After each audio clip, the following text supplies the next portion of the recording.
Welcome back to the channel, guys. This one's for you, Lloyd Hudson. Thanks for commenting.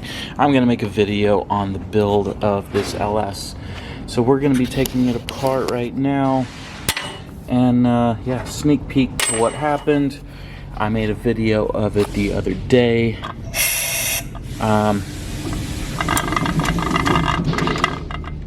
Taking apart the head right now. I need to get a GoPro. You guys should make my YouTube make money so I can buy GoPros or something of the sort.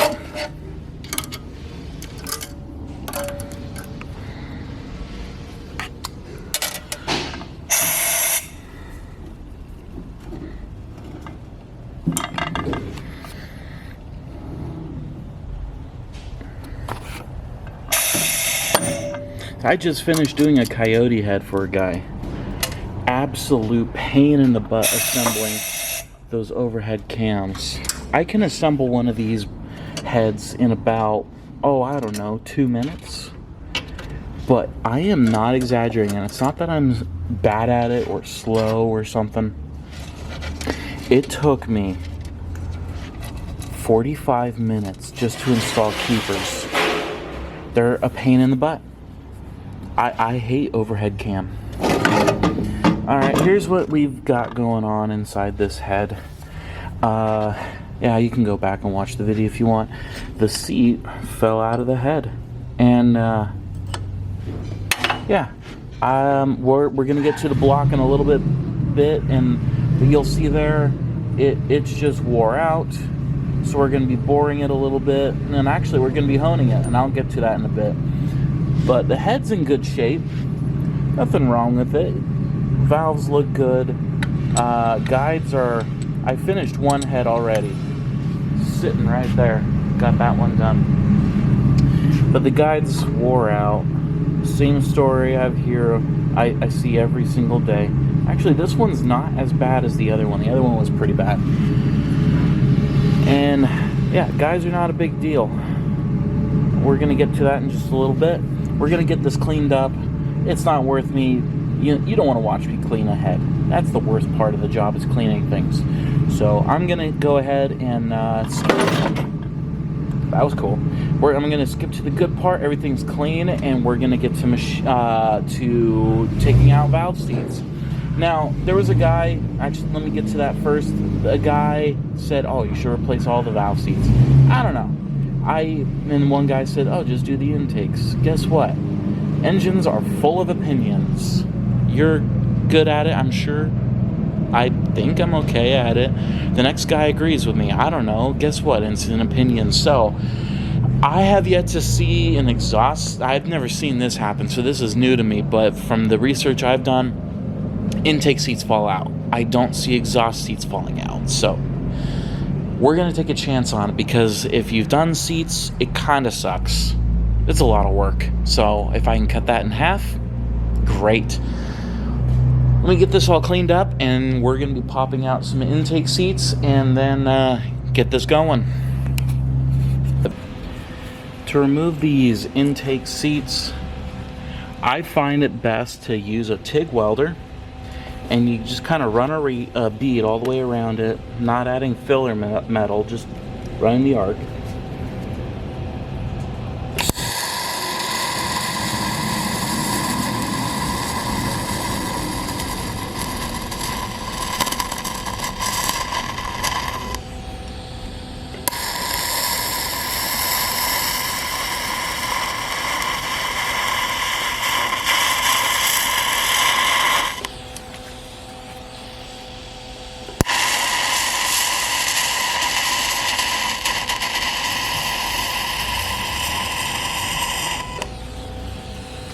And then what I do is I add a little bit of filler to two sides.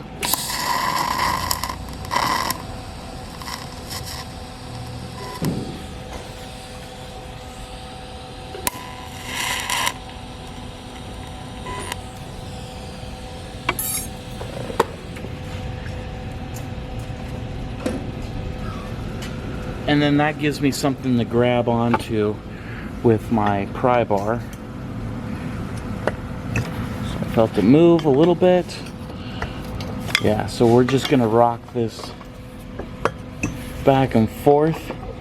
I find that if I have to just do it once, like one rotation around, that means that seat was installed too loose. I find that if I have to go around 2, sometimes 3 times to make the seat shrink enough. Now, bigger seats like this usually take a lot less heat because they're so much bigger. But you get the idea. This is the easiest way. You can do this with an oxyacetylene, I'm sure. It just you can cut them out on the seat machine, but why wear out my cutters when I could just run a little bead around it? Sounds like a more economical and faster way, less frustrating.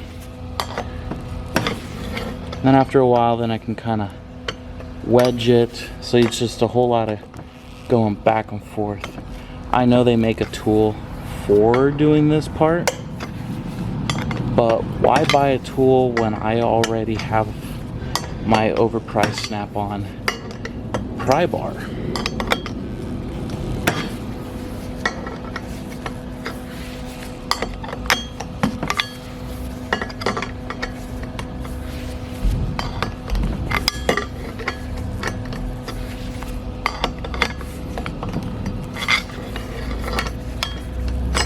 There we are. So I had already done the other head, so that's what those are sitting there for. But this was the one that popped out originally. It looked to me like the head itself only measured 1/1000th smaller than the seat itself. So I'm gonna give this a measurement and see what happened there. Was it Chevy's fault, or was it a wear item? It shouldn't be a wear item. The seats shouldn't fall out unless my wife nuked the motor. But she didn't, because she's the best driver I know. No, she's not. That's a liar.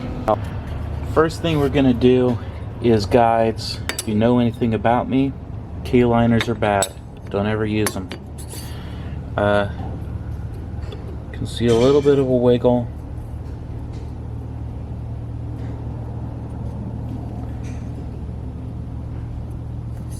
So we're going to do guides, and this is something you can do at home. I have no fancy tool. This is just an air hammer, and well, I guess it is a fancy tool, something you can buy from Goodson or something like that. Simple as put it in there. Oh, wow, look at that. Let me go the other way with it. Much easier from this side. But yeah, they got hand punched ones as well.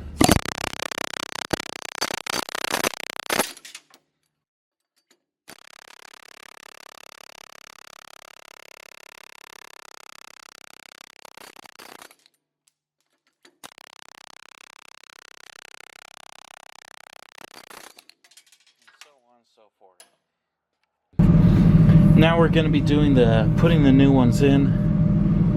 If you look, spiral on the top and kind of smooth bore on the bottom. It's smooth about halfway down. The rest of it's spiral. Helps with lubrication.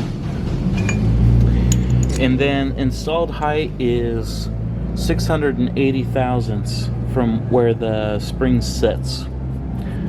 And so I have myself a little bushing that I've made. That's just kind of a quick, well, 680 thousandths. It's not, doesn't have to be perfect, just close-ish. Good enough by feel. So I start off with by hand. So I put a little lubricant. Put lubricant. It's not worth trying without. I just use some WD-40, whatever floats your goat, and I start with by hand.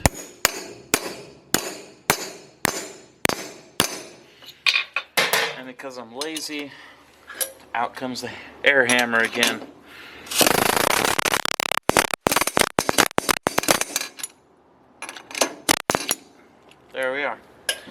flush with the top of my bushing, we're good to go. On to the next one.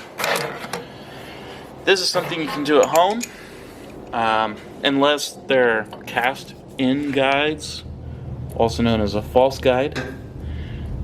Those you do have to core drill.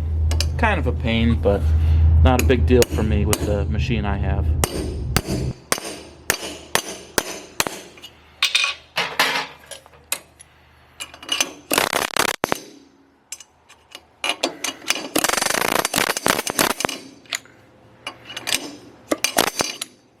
That one went too far. I'll go on the back side and bump it up a little bit.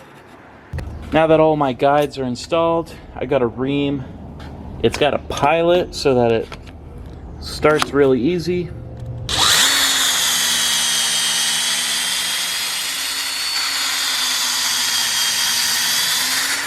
Now it's going to be to the perfect size. You get a valve so we can see that. And just the tiniest little bit of wiggle. It's perfect. So that one's done. Well, I did them all except for these two. But next we're going to be working on cutting the bores for the new intake seats. Okay, I got one done. You'll see it in a bit, but I thought I'd do a quick measure. I measured 2.006 on these bores for the original seat. I measure, 2.2006, and here I measure really? Make all the noise, huh? 2.20055.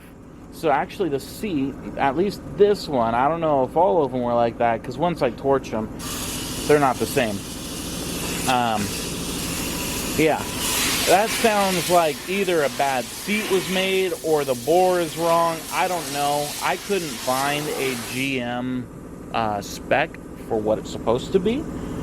But what it looks like to me is something was done wrong, and someone on the assembly line didn't do it right, which is amazing how this made it to the moon. Didn't make it to the moon and back. It's got 260,000 miles on it, ish. But yeah, there we go. Let's get it set up, and we're going to do a new bore for seats. So what you're seeing is the fast-paced version. Machining is 75% setup and 25% actually doing stuff. So this is a two-sided blade, so you've got two different cutters. And I'm not going to go into the depths of how to get all this set up, but I'm sure, watch some other of my videos, maybe there's some in there showing a little bit more, but I ain't got time to do all that right now. So we're going to get this bore cut.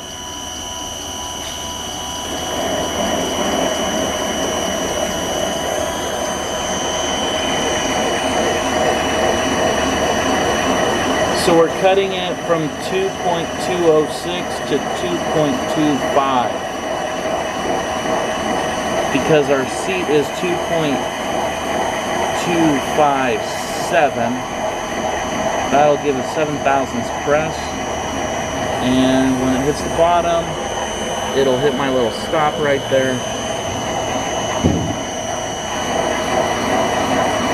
And it's aluminum. It goes real quick.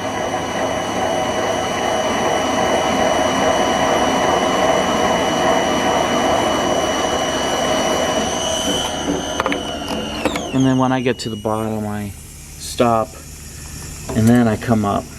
I don't want to scrape the sides of the bores.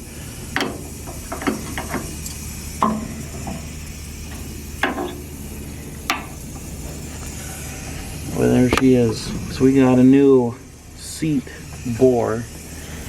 And there's another version of the, here's another look at the cutter tool. So yeah, there's all there is to that. And we're going to cut two more, and then we'll put some seats in. Okay, for the fun part, I already did 3 of them, but one more to go. Hate it. It's slamming pieces of metal together.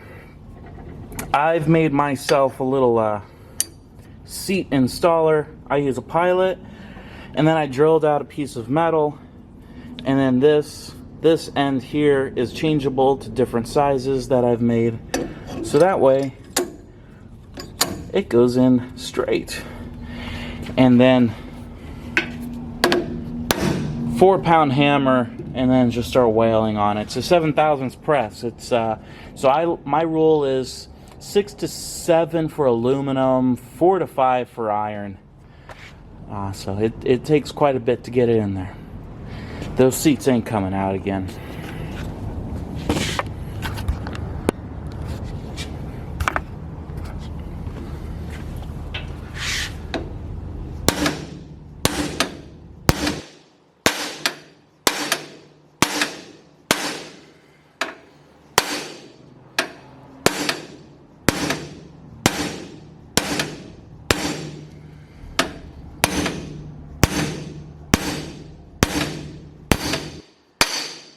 And then that loud crack, I know I'm good.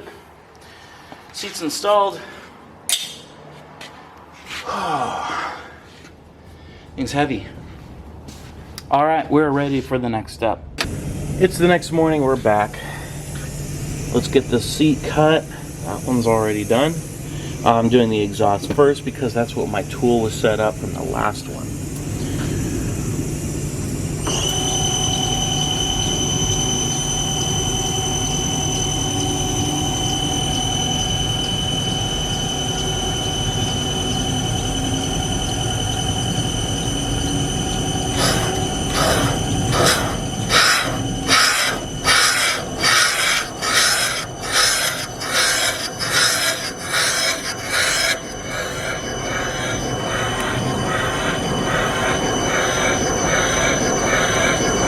Let me try to get this refocused for you.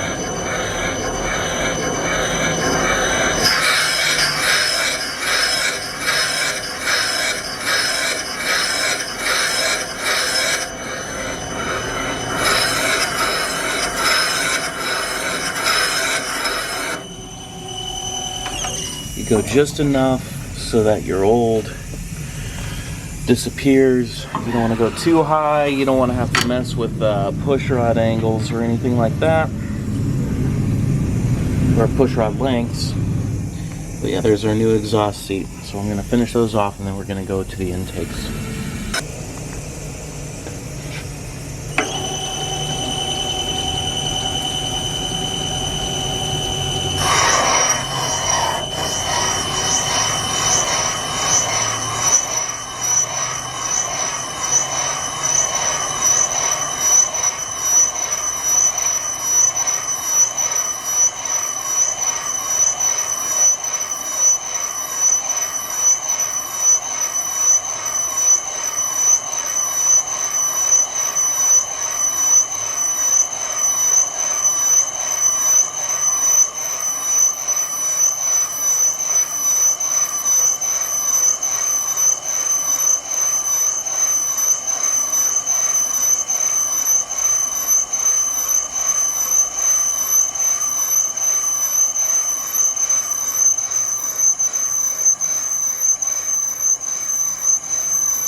So this is my three angle cutter, so we're getting that, I don't know, maybe 60 degree at the bottom going right there.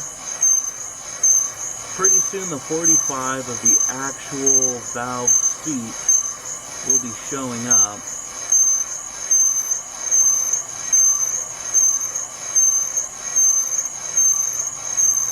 There we are, it's starting to pop up now.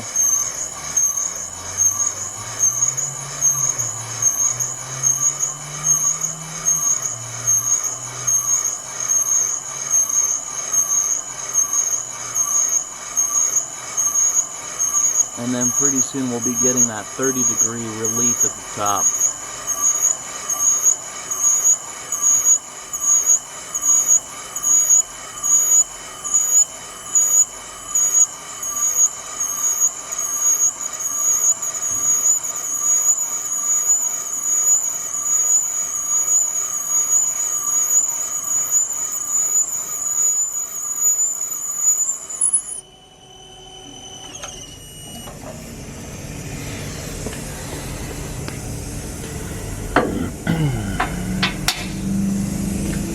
there we go. We're going from that to that. Looks pretty good. But then if you look, I already had this one done here. We got a little bit of a lip here, and it's a harsh angle, so we're going to be changing that. Once I get all of them done, I'm going to go through with a 70 degree, and then we're going to make that seat 4 angles. So right now it's got 3, but we're going to go 4. Next up, we've got a 70 degree single blade here, and we're going to be cutting that bottom little lip.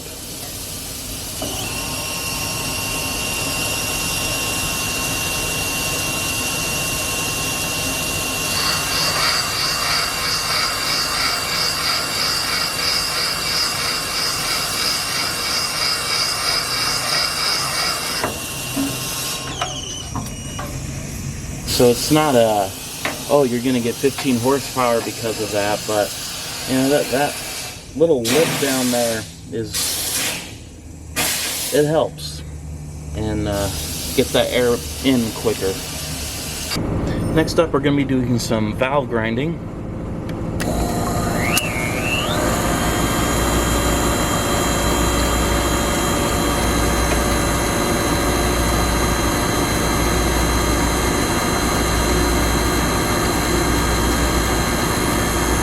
Let me get a closer shot on that.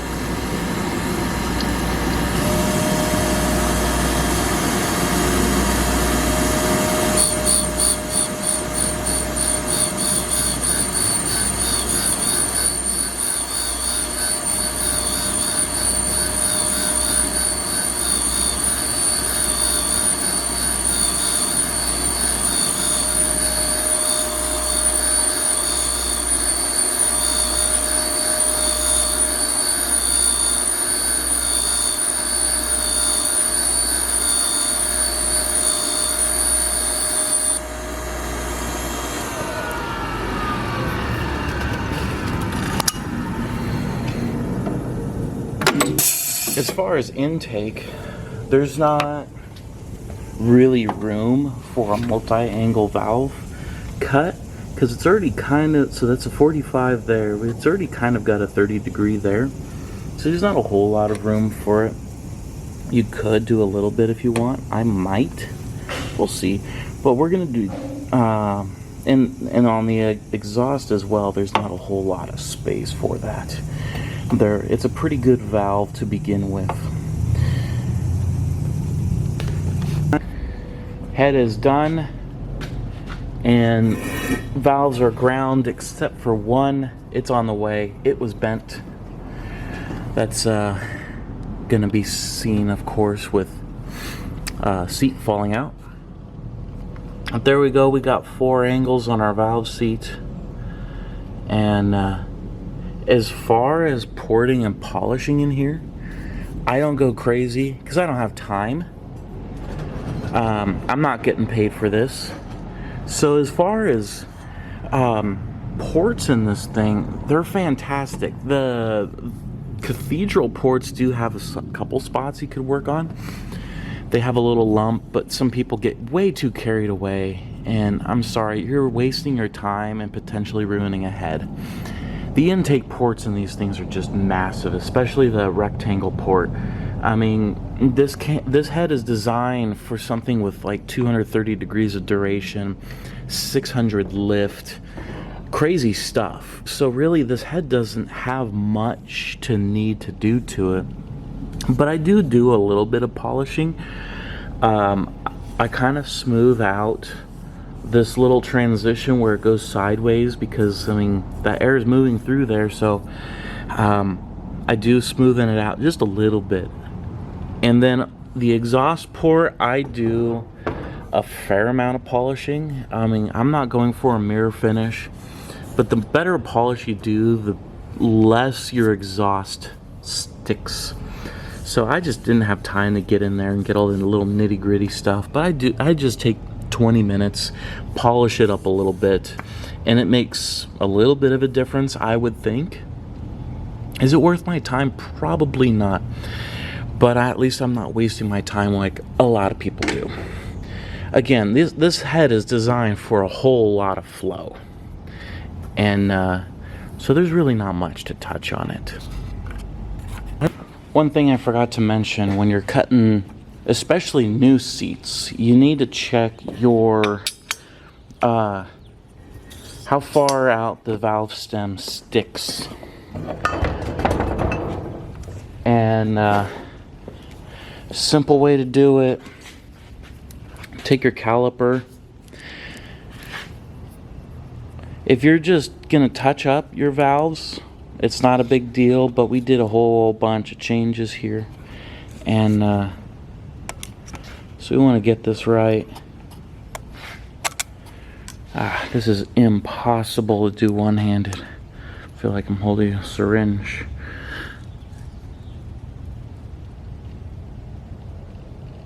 But there we're touching just barely, and yeah, actually we're spot on. So the manual calls for 2 inches exactly from where the spring sits to the end of the valve. And so it calls for plus or minus 15 thousandths. You have a little bit of play in there. You could probably go a little bit more. From my measurements, a stock lifter collapses 100 thousandths. So that gives you quite a bit of play in there to work with.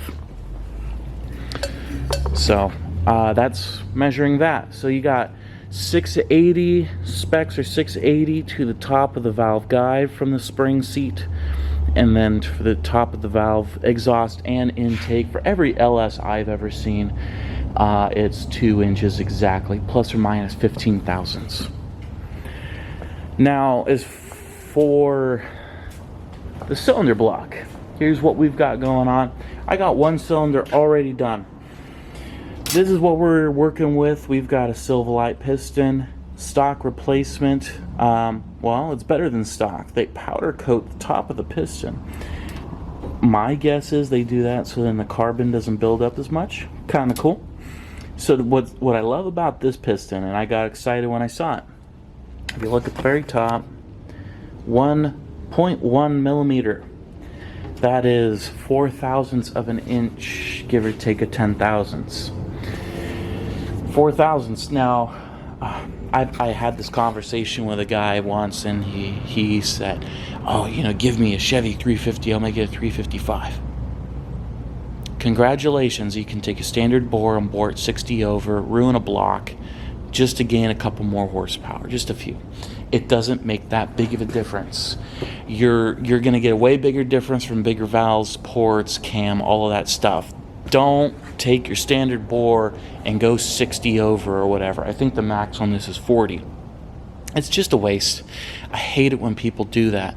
In theory, this block, the pistons I have available to me are 4 over, 10, 20, 30, and 40. That is being able to bore a block up to 5 times. At the pace that this motor went, I can, at 250,000 miles, shoot, this thing could go 1.5 million miles on a block before it needs to even be sleeved. So don't be that guy. I hate it. Don't take your standard bore and go 60 over, or in this case 40. So this is what we're working with. We got 4 thousandths over, and when I first look at the bores, I think, oh, that's great. Maybe I'll just re-ring it. No, we're not doing that. And so right now, I have this. This one's already done. We're got a couple little anomalies in there, but we're sitting right at. Anyways, I'm talking too much. So at the very bottom where there's no bore wear, we're 4 thousandths, because I've already got this set, my bore gauge set for the bore that I just finished. So there we're sitting at 4 thousandths over. We go here, This one's at 2 1/4. We go here, we're sitting 1 1/2. Yeah, so some spots we've got even up to 3,000s of bore wear. So the 4,000 piston is perfect. There's not that much material to remove, and then I don't have to put in my bore machine. I can just slap it in the hone and go, because it's not that much material to remove. 10,000s is one time I got a blueprint block that a guy bought, and he wanted me to hone it to size, and it was 7,000s under, and it was just like, it's too much work to put in the board just to take a tiny little skim cut. But man, it sucks when you have to hone out 7,000s of material. So let me get this machine set up, and that way you can see the honing process. All right.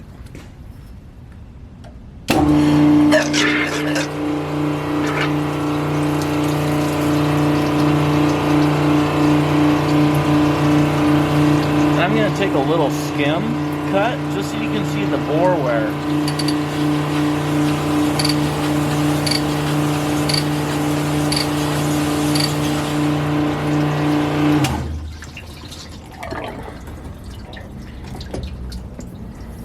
Now, it's not going to show everything as good as I would like, but you can see we've got some ridges up at the top where it didn't make contact. You can see where the rings have kind of, we were not going to have good compression at the top there. It'll lose a little bit.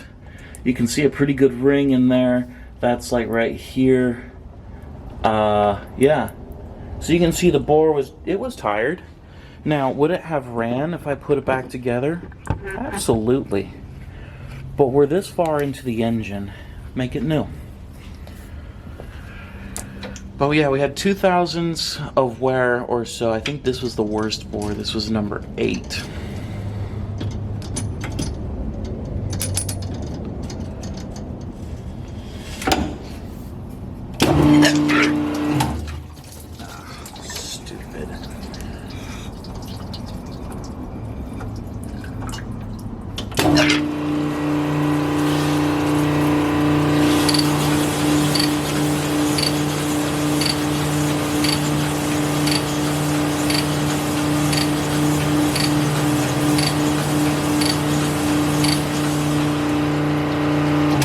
Now, one thing I am very careful of, especially if I'm just doing a hone job where I don't have a straight bore, is checking for bore taper. Normally you'll have more material at the bottom than at the top because the rings wear things more.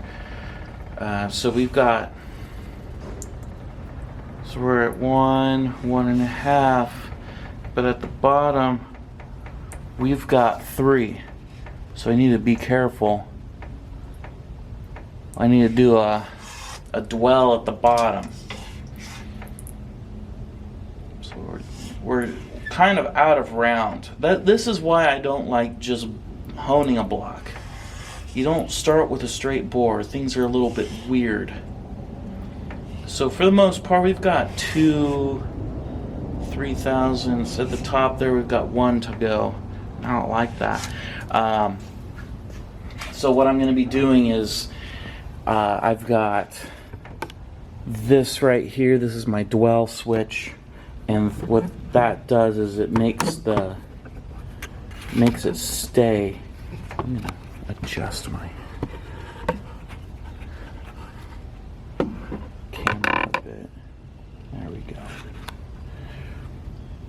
And so it forces the hone tool to stay at the bottom because I have more material at the bottom because there's no ring wear. So it kind of causes a bore taper, so we're going to be getting rid of that.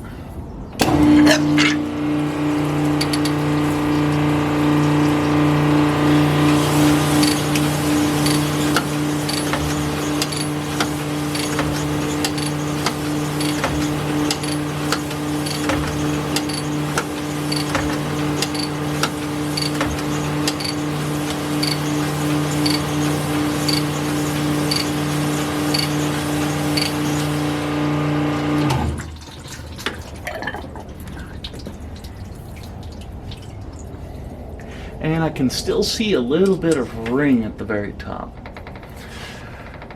So there, we're sitting 5/10,000ths under what we want. We're at 1 there. We're at 1.5. 1. So we're gonna do another dwell, a couple more dwell cycles. Yeah, we're sitting a lot of material at the bottom, almost 2. So we're gonna do a couple more dwells, and we should be good.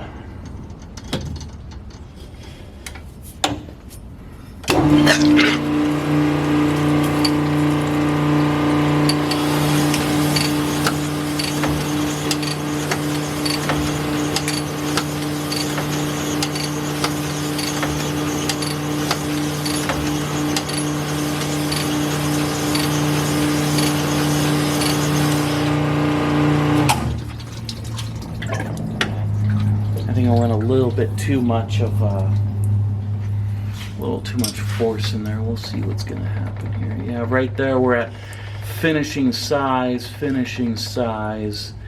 We have a little bit at the bottom that needs to come out. We should be fine. I got a little bit at the bottom that needs to come out. That's why I don't like just doing a hone job. I do like boring it, because you start off with a fresh bore. So when shops don't even have a boring machine, they just have a hone. It's like, you're not gonna be able to do quality work here. So yeah. Anyways, you get the idea there. Well, let me finish this up. We're gonna do a couple more dwell cycles in the bottom there.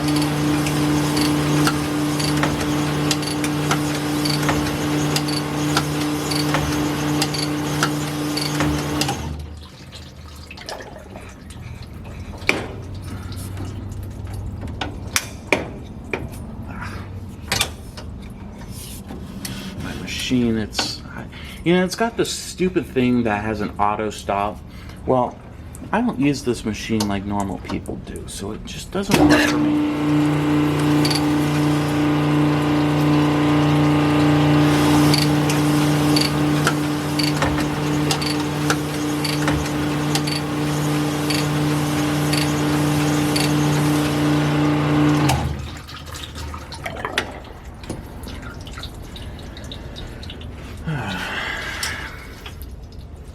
Yeah, we went a little bit too far on the top. We've got 5/10,000ths more than I'd like.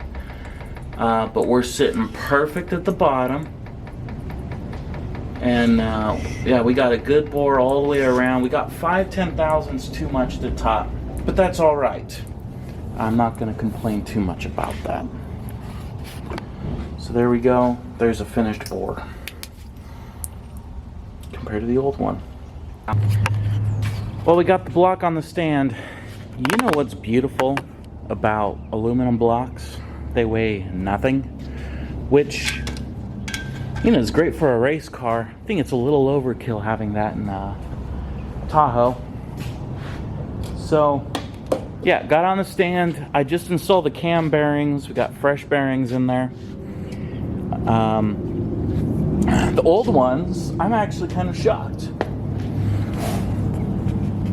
I have never seen a cam bearing actually just wear out. That's not normal. At least I've never seen it wear like that. Now that's also because this has VVT, variable valve timing, so then the cam has a spot.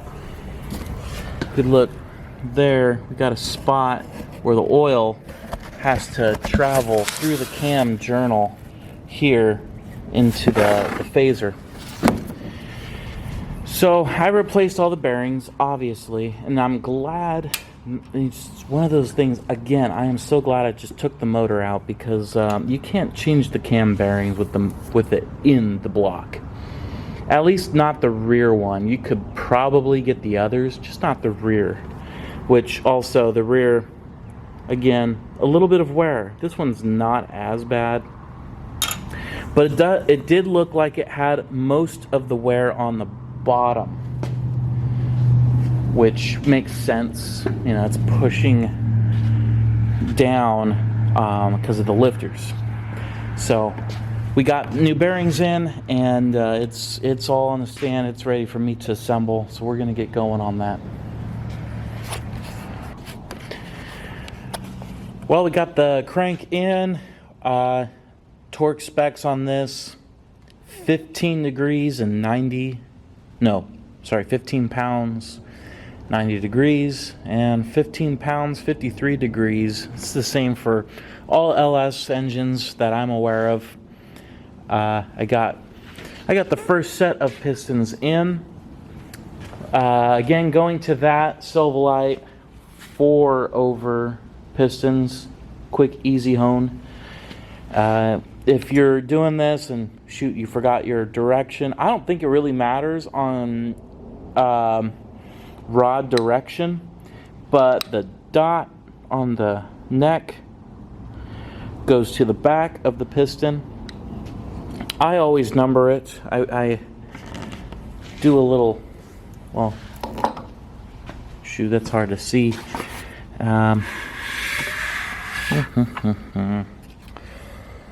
I like to put a little dimple, just a tiny little dimple on it. That way I can remember where it goes, what order. Order doesn't matter. I just like to do it. That's the way I've always done it. If it worked before, it's going to work again. Actually, I saw a video of a guy saying, "Oh, don't do that. You're going to deform your rod." Really? The slightest tap of a dimple is going to ruin your rod. You really think that? Anyways, yeah, it worked before, it's going to work again. Yeah, bottom ends going together. One thing I wish Clevite would do, make a rod bearing kit that's not in 8 separate little boxes. It's kind of annoying, because I end up just opening all the boxes and laying them out.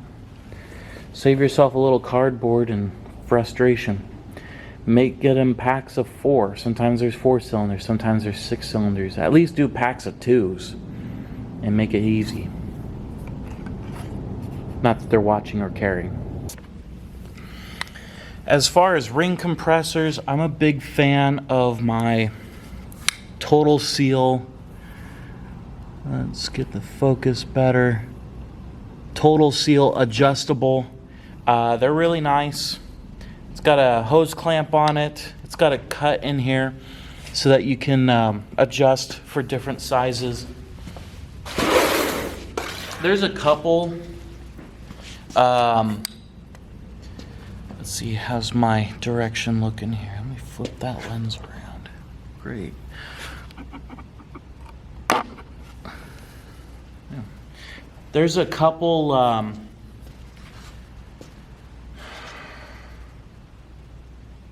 as for the opposite side.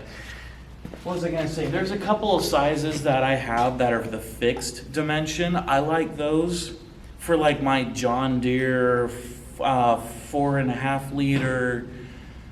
What's the next size up from that? 6.8, the 6-cylinder. I have those in the fixed sizes. I like those, but I don't have those in all of them. It gets expensive.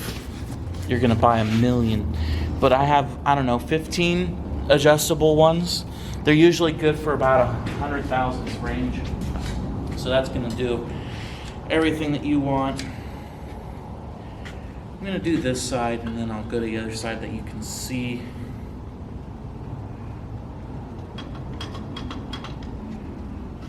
There.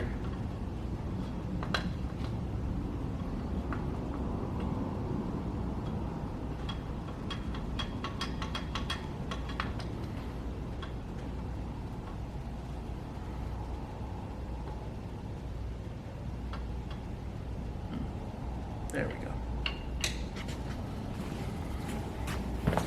And then I just use a hammer, tap it in, and I say, if it doesn't go in with the little tap of the hammer, something's wrong. So got the next one set up. I use the Permatex Ultra Slick. Been using it for many, many years. Some good stuff.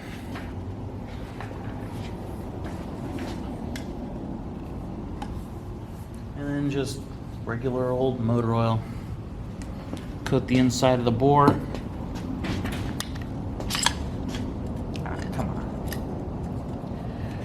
on. These, I set, again, opinions are an opinion. It doesn't matter. As long as you got their equal distance. So I put ring gap for the oils here and here. You can do it there and there. It doesn't matter.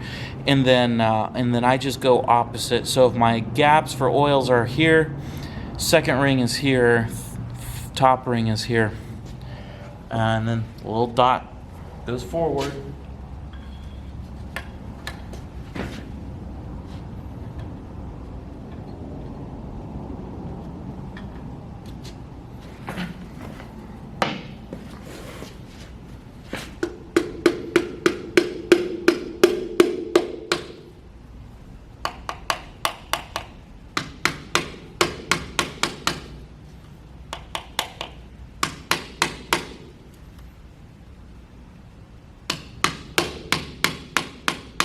Come on.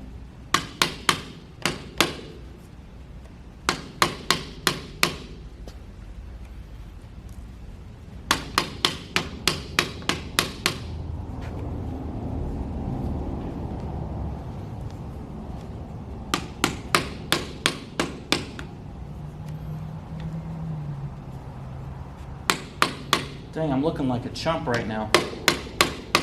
Like, hey, you said these recompressors are easy to use. Yep, they are. There we are. Boom. There we go. See, you just got to play with it a little bit. And then I do 2 at a time, and then I flip my block. And then since I numbered, oh, whoops. Forgot to tap it all the way home. Where's my rod? There it is.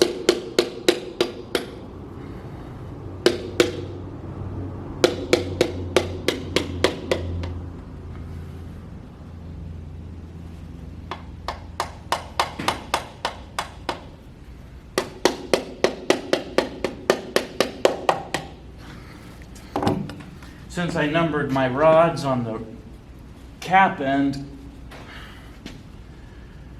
I can just, I can do 2 at a time. They're numbered. I know which way they go. And again, that Ultra Slick.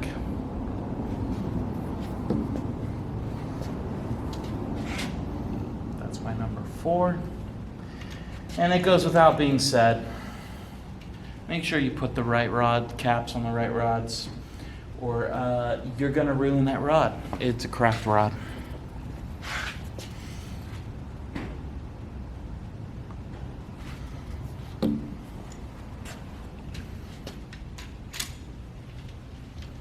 And this is, it's 11 millimeter or 7/16.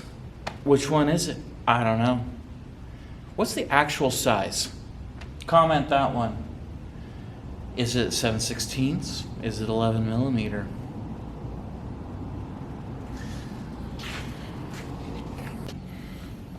Next up, we got connecting rods. This is the 15. Let's see, got a 0. So this one does angles. It's kind of nice. You'll see in just a bit.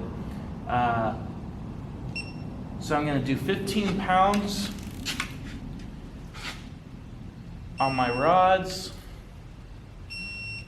You know what? I'm going to back them all off.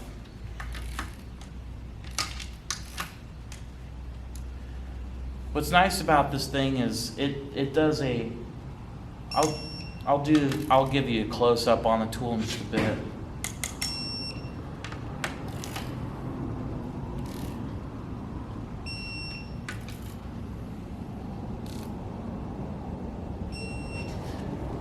what's nice is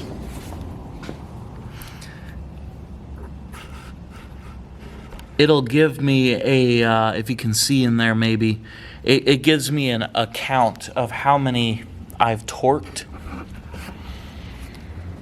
And then next up, I'm gonna select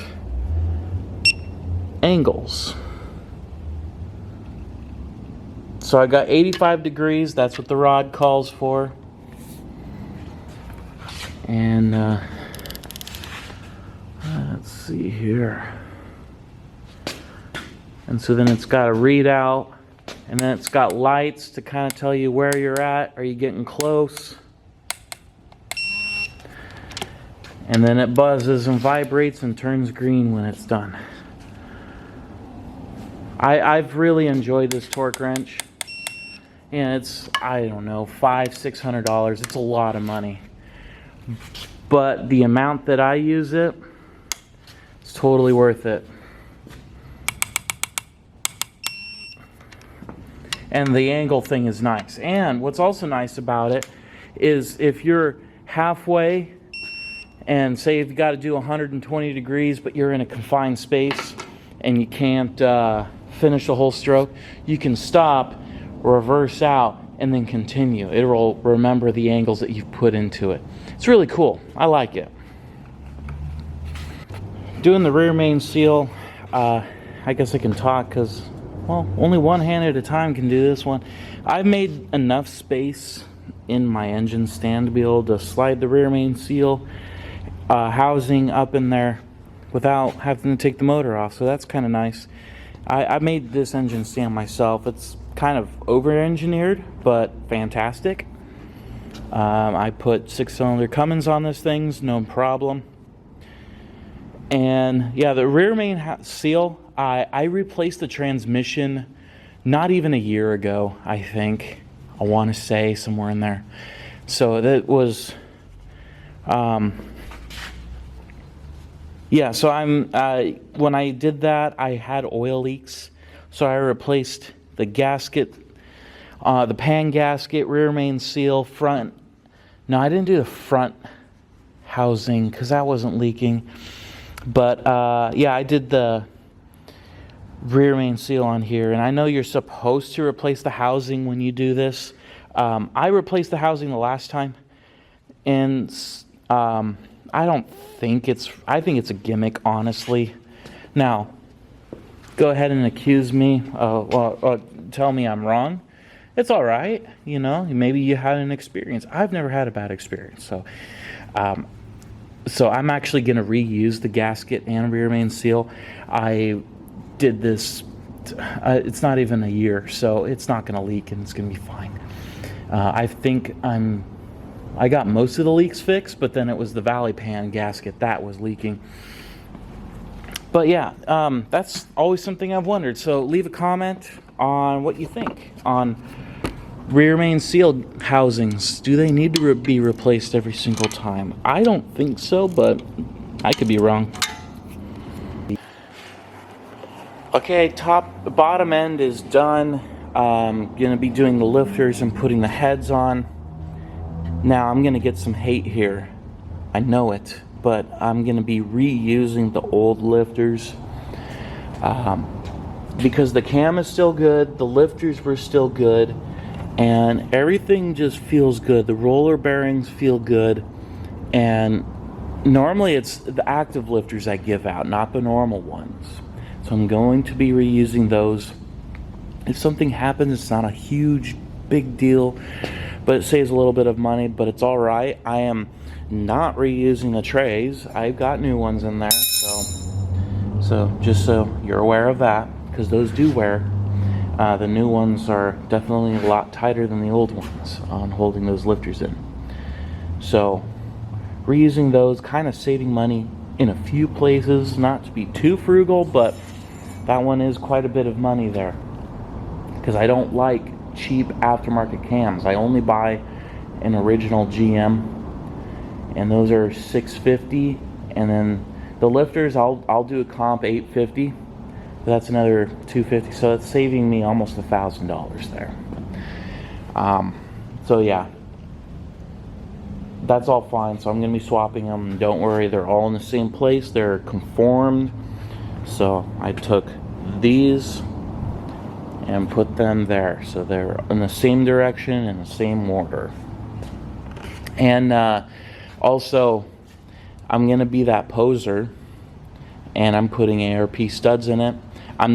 I have never been a fan of the LS head bolts. They're hard to put in. They're just tight. It's kind of they're just the thread in the block is an interference thread. So when they're in, and it's hard to take out. So I like studs, and normally I can't do that in a customer vehicle because they wouldn't be happy with the extra added cost in there. But studs are reusable, and if something happens, I can take the head off. I don't have to get new bolts. And now they're 3-4 times the price, but that's all right. That means I can, if I rebuild this motor 5 times, I will have saved myself some money. I hope that doesn't happen. So I like them. They clamp better, and they work really good. And as for these lifters, they're just loose in here, and then here I put the new ones on, and they're a lot stiffer. They click in really well. I've actually, back when I was new to this, I experimented with aftermarket lifters, and some of them were actually loose in the trays from the factory. So don't buy cheap lifters. Spend some money on them. Even if it's a budget build, I don't buy cheap lifters. They will not work in the end for you. They'll work for a little bit, but they won't work. Pay the money and get better ones. And what's nice is when they fit freely, they hold into the tray, and then you can put them right in the block. And these trays are genuine GM trays. There's no reason.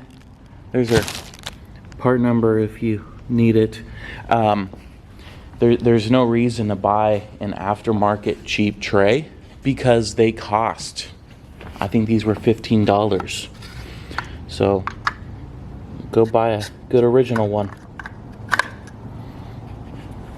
Timing part should be in today. I forgot to ordered them a couple days ago, so they should be here pretty soon. But it always makes me sad when I have to put the head on, because I love watching that. And it's pretty. But we're gonna be putting that head on.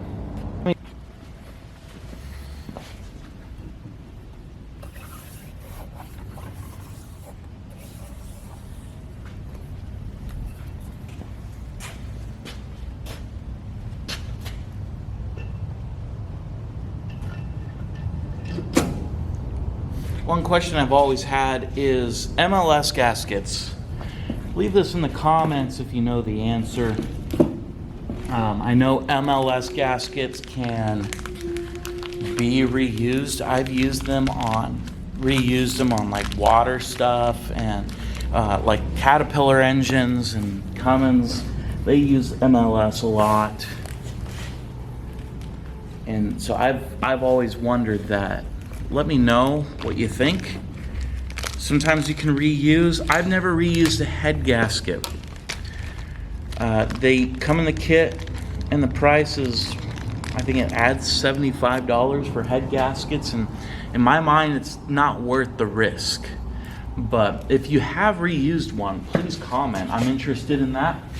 That would be something I'd be curious to know about.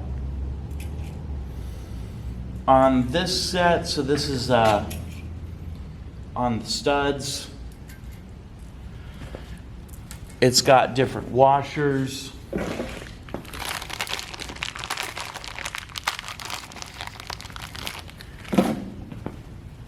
It's got, let's see if we can get the focus to work. Yeah, hey, that worked out good. Yeah, it's got a serration, kind of like a diamond plate sort of look. Those go face down on the aluminum, so smooth side up.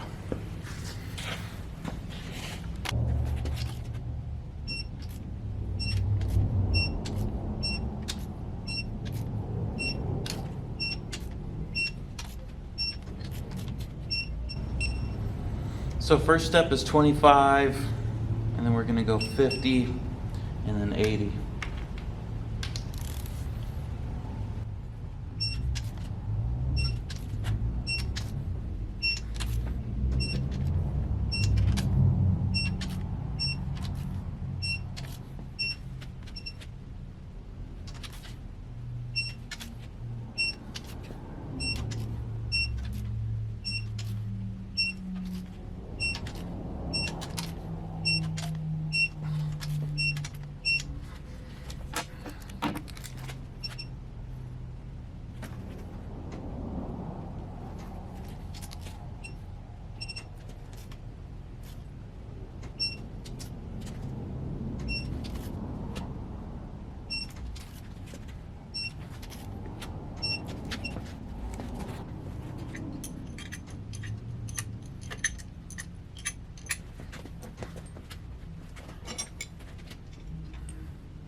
Something I didn't notice, pause here. I've never done a 6.2 before.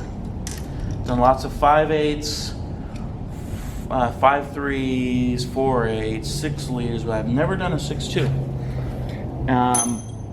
Yeah, I don't think this is a 6.2. I think this is a 6.2 thing only. And I'm noticing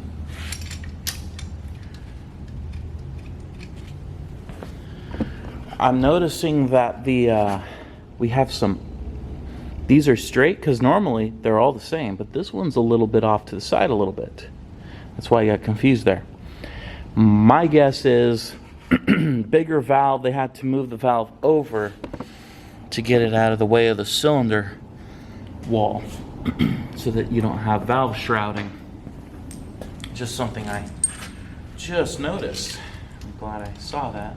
I mean, it wouldn't work. You can obviously see it's not right.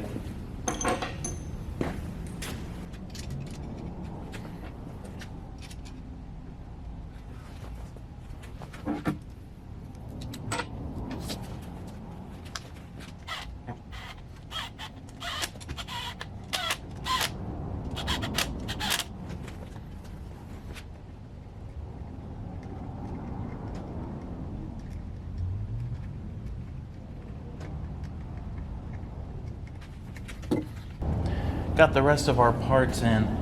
As far as my phaser and timing, which this I don't care so much, the chain I'm all right with, but the phaser, I don't like buying aftermarket, so this is genuine OEM.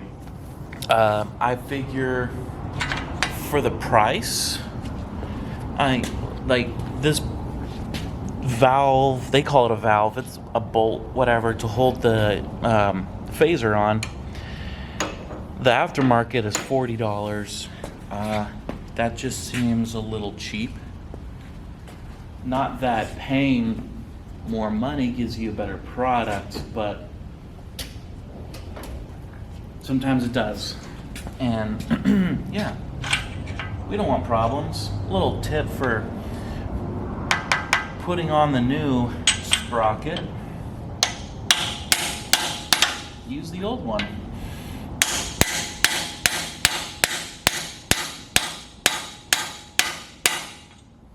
Simple as that.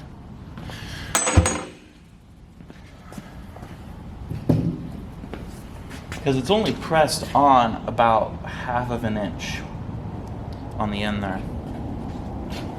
And yeah, I mean, you've seen a motor tie in before. It's a chain. Line up the dots. And that's all there is to that.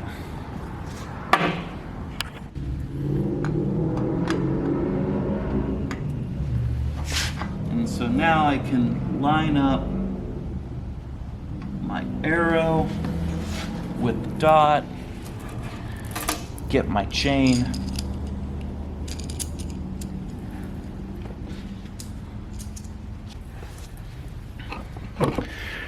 Well, that didn't take long at all. But you can see arrow. Wow, how? There we go. Arrow facing down to the dot. Now, why is this bolt important to replace new? I've always wondered, why would you waste your time with that? It's not a big deal, it's just a bolt. Go back and watch a video I posted, I don't know, maybe 2-3 months ago. I did a 5.3, bent all of the exhaust valves, I think. And what ended up happening is it was a 1-bolt camshaft before VVT. And the bolt actually loosened, or no, the bolt was tight. But what happened was the cam actually slipped, because if you look at the old one, I should have talked about this before.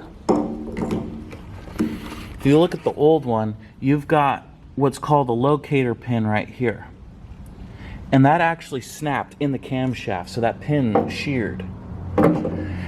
And then the whole camshaft rotated, or stopped, the cam stopped rotating, but then the engine still turned over, so then it bent all the exhaust valves. So I think the torque spec on that bolt is 140 foot-pounds of torque. That's a lot, because that locator pin isn't holding it in place. All it is locating it. It's a locator pin. So if the phaser or whatever slips on the camshaft, then you're going to have a big problem, and you're going to have bent valves and all sorts of stuff. So do replace that bolt. I was just thinking about that. So don't think, oh, I'll just use the old one. No, do replace it, because if you're going to put enough torque on it, the 140 pounds that it needs, it's torque to yield. So you're going to be either not go as tight at 100 pounds, or 140 you're going to snap the old one, because it's already been stretched and used up. So that's why you should replace that bolt. Now, as far as chain and all of that, if you're replacing, gosh dang it, now I have to take it all back apart because I forgot the tensioners. Give me a break. If you're going to be replacing chain, you're going to be replacing that, you need to replace the chain. You should replace this, probably don't need to, but you might as well. It's right there. Because like a motorcycle, you replace a chain, you replace your sprockets. And going back to phaser, why would you replace it, and why not to buy a cheap one? So I had replace it because it could be wore out. It changes the timing, so if that's not working correctly, you could lose a little fuel economy and power. I think VVT is a good thing. It adds complication, but it's a good thing. It really is. I one time had a Ford engine, and when I got into it, we took the motor out. It was the 5.4, that modular motor from back in the day. The phaser actually snapped. Like, it just broke into a million pieces, bent every valve. It caused a whole lot of problems. And what happened when I got really into it, I finally found a tag that said "Remand in Mexico." That tells me everything I need to know. They put in they did everything wrong in there. Instead of just putting in new guides, they honed the guides bigger and bought different valves that were 10 thousandths bigger on the stem. So instead of just replacing a guide, which is the normal thing to do, they just drill them out and then buy bigger valves. It's so much more money. That's dumb. For no reason. And it's less labor, so they make less. It's just dumb. And then they put a cheap phaser in there. Well, because the cam comes with a new phaser. Well, it broke. So don't buy a cheap phaser because it destroys your motor. Yeah, I just finished torquing the bolt. It was 55 pounds plus 50 degrees. Ended up being 145 foot-pounds. Timing cover is on. We're ready to do the pan. Something I forgot to do, but we're gonna do now, is helicoiling the oil cooler line connection. It's 50-50 chance that when you put these bolts back in, you're gonna hurt the threads. My threads were hurt because I had done this before. The gasket leaked, and we're gonna solve it out here. It's possible to do in the truck. I've done it, or in the car in this case, but why not do it right here where it's easy? This is a 6 millimeter 1.0. All you need is a 1/4 inch drill. This one, I'll freehand the drill. And just kind of take your time, line things up, hold it in the right place. I think the chuck on my drill is giving out. It slips all the time.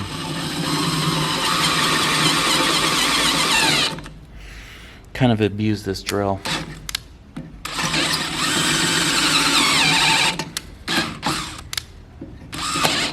Yeah, see, just the littlest thing, it slips.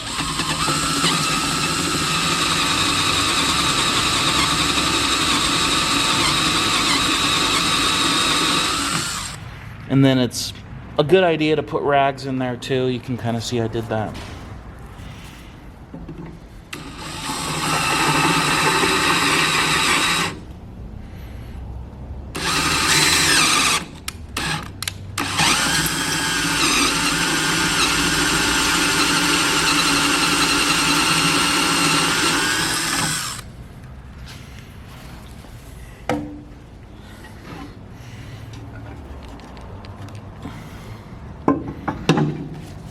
And then next up, you're gonna get a tap.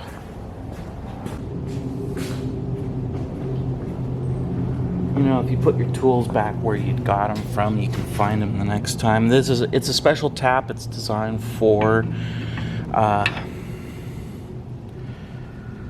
helicoil.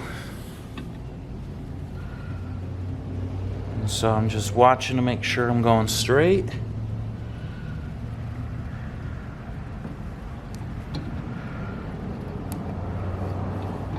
So out here, you can get it done in 5 minutes. Even if the threads are fine, I always helicoil these. It's just bound to happen.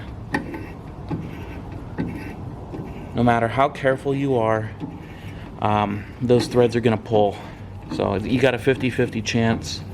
Well, you put a helicoil in it. Took you 10 minutes. Cost you a couple bucks. And you're not going to hate life when you get that motor back in.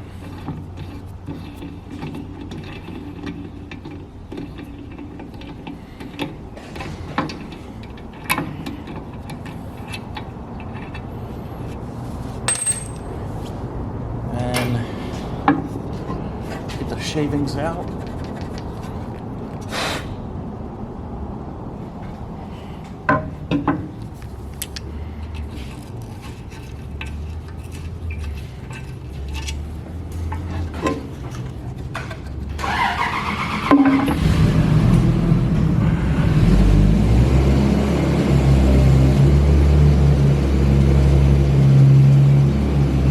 This is an installer tool for it, so this is the helicoil itself.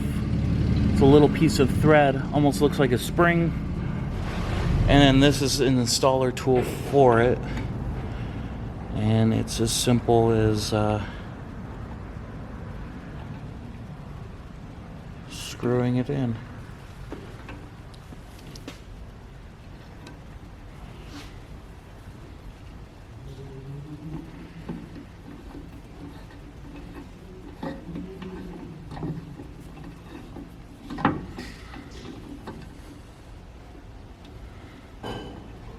then just go below the surface.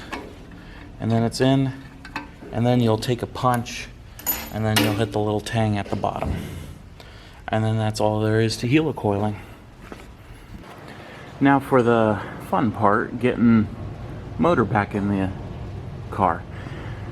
I painted it yesterday, and I'm glad I did because today is raining. It was nice and 70 degrees yesterday, and now it's cold and raining. So the paint wouldn't have stuck. It in. The paint, and I did it right. Did I use the paint gun? It's 415. The color is Pontiac light blue metallic. I like it. It doesn't look like I painted a lot. Like, it doesn't look far different from the aluminum, but it is blue, and that's my wife's favorite color. So that's what we went with. It was kind of a hard color to do. I'd never really messed with metallic paint, but I learned light coats. I practice on the back because that's what doesn't show, and you can see the runs and what that does. So that doesn't look good.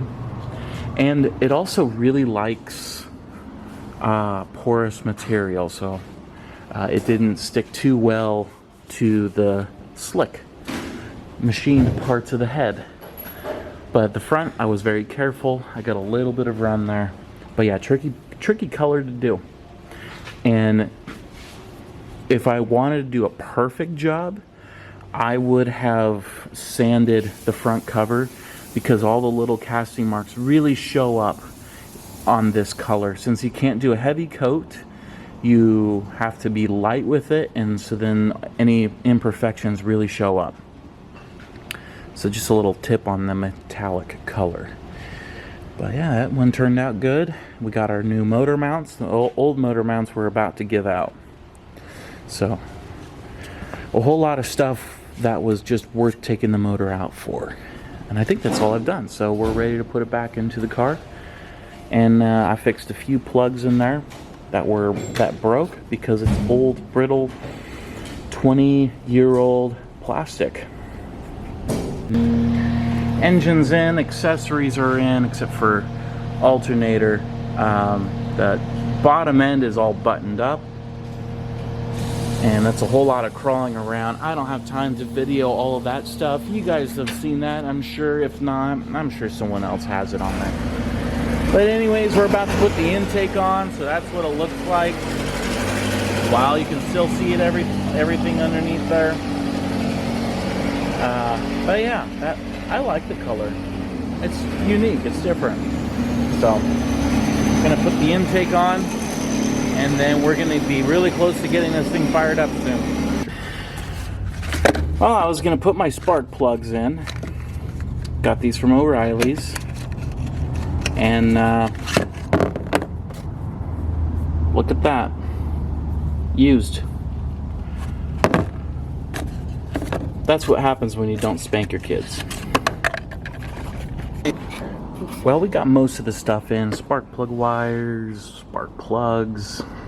Yes, we finally got spark plugs. I wanted to go with OEM, but some better than thou art person. Well, so we got NGKs, but they're at least iridium. So we're gonna do first startup. We're gonna see what happens. If it starts, fantastic. If it doesn't, well, let's find out why. And if it's spectacular, you'll get to see it first person if something blows up. But we don't have belts or radiator fan or coolant or anything. I kind of just put as little in there as possible, just to see what's gonna happen.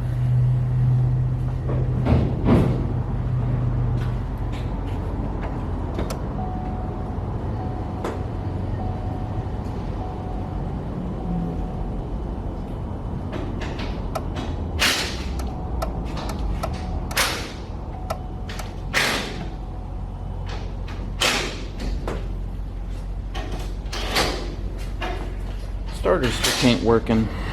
I was having problems with the wires. I'm gonna go see what's wrong with that. Yeah, let's try again.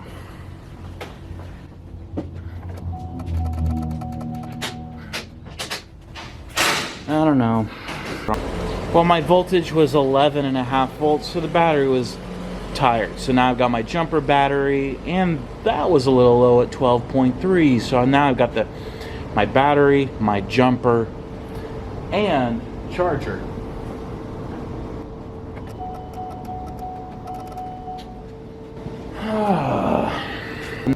Alright, let's try this again. I think maybe the starter could be dead, which I thought about changing it. Should have. So I tapped the starter and with a hammer and a punch, and we'll see if that works. Well, that didn't do it. So now I'm going to need 2 hands, make sure the power is getting to the relay to see what's going on there. I just want to start this thing. Alright, take 7? How many? I don't even know. I forgot about that ground wire. There's a couple small wires onto the block there. So, with that,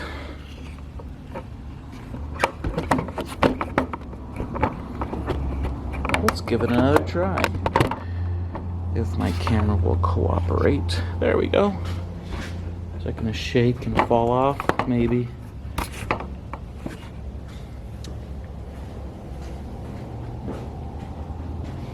Let's give it another go.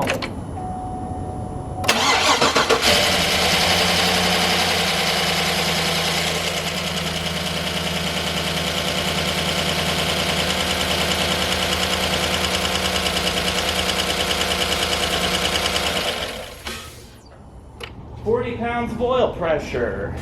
Look at me go! It runs. Ah, that's always a good feeling. That sounded really rough at the beginning there. I was like, oof. But, hey, I ran. And, yeah, that oil pressure came up pretty quick, and then it started running good. So there we go. We won today. Now to get things buttoned up and go for a test drive. Well, it runs great. All right, it is Saturday, and let's zoom out. Shoot, Saturday. It has been 2 weeks from start to finish of this project. Yeah, it's pretty good. I'd say it's pretty impressive. Pull the motor out, rebuild it, machine it, everything, put it back in, get it running and buttoned up in 2 weeks. And that's not me like jamming, getting on it as fast as possible. I was getting some other things done here and there in between. I bet you I could get this done in 8 days. If I really wanted it, I could get this done in 8 days. We're done. Engine. I painted the top cover. Kind of like it. Cameras don't show the paint color. It looks like gray and weird, but in person it's a nice little light blue. I like it. I just did break-in oil. Shoot, I don't know. If you haven't watched my stuff, don't tell my brother. Well, he doesn't watch my stuff anyway, so I'm borrowing his toolbox today. I did break-in oil. We did about, I don't know, 2 trips to town, 1 other trip to a person's house. So it's got about, I don't know, an hour on the oil. So oil looks normal. Nothing out of the ordinary. But we did break-in oil, so I don't know if you can see that. Yeah, that looks like that's showing up pretty good. We got some metal swirl in there. And yeah, I don't want to sound like a broken record. I've showed this a couple times. But break-in oil, it's kind of important. Gets the rings to seat really quick. Makes your engine peak performance as fast as possible. You don't want to run it too long.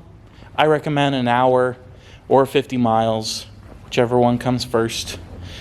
And then I change that to I guess if you really wanted to be picky, you could go with a conventional oil, because that's really good for break-in. But I'm just going to a synthetic. I'm not going to be too picky on it, but that's what I got in there. So project's done. I just sucked a vacuum in the AC system, and it's been holding at 28 for, I don't know, 20 minutes. So I think we got a pretty good seal on here. I replaced the orifice tube. It wasn't looking too well. I don't think there's anything wrong with it, but you just can't quite tell. It doesn't look quite right. And I rebuilt the AC system, but I don't know if I replaced that. My AC wasn't quite working right, so I went ahead and replaced that. $10 part. Throw it in there and find out. It was working, just not quite as good as it should. 3-pound system. So thanks for watching, guys. I hope you learned something. And LS aluminum block, good stuff, good power, drives great. Now this car has engine, transmission, rebuilt the AC system about 2 years ago. It's got new tires. Just watch. Transfer case is next. Thanks for watching. See you guys later.